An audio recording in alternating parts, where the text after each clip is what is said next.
Hello friends, आज हम लोग जैविक खेती के बारे में बात करेंगे।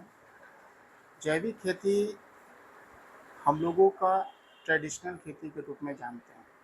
जैविक खेती आज से नहीं, हमारे पूर्वज भी बहुत पहले से जैविक खेती हम लोग कर रहे थे, लेकिन समय के अनुसार जैविक खेती के तरीकों में बदलाव आया है और उसको किसानों के इनकम से जोड़ दिया गया है। उस इनकम को बढ़ोतरी का सबसे बड़ा जरिया जो है उसको सर्टिफिकेशन प्रोसेस से जोड़ दिया है। जैविक खेती, पहले भी जैविक खेती होती थी और आज भी जैविक खेती होती थी। पहले भी उसी तरीके से जैविक खेती होती थी जो आज होती है, लेकिन थोड़ा सा उसमें बदलाव आया है।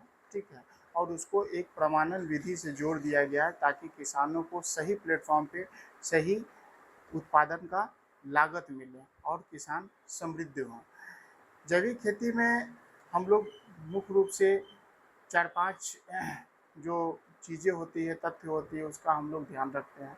जैसे जैविक खेती पे मिट्टी में माइक्रो ऑर्गेनिज्म की संख्या को बढ़ाना है।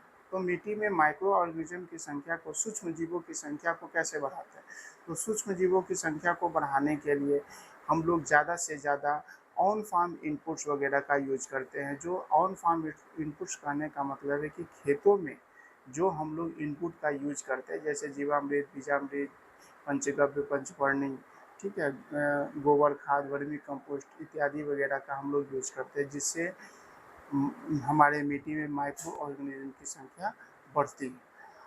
उसके बाद है कि हम लोग जो जैविक खेती करते हैं उसमें हम लोगों का सबसे पहले है कि क्रॉप रोटेशन। क्रॉप रोटेशन कहने का मतलब है कि फसल चक्र।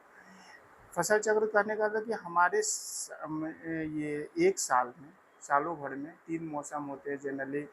हम किसान भाई जो है 2 मौसम का जनरली यूज करते हैं, रबी, खरीफ और ज़ैद।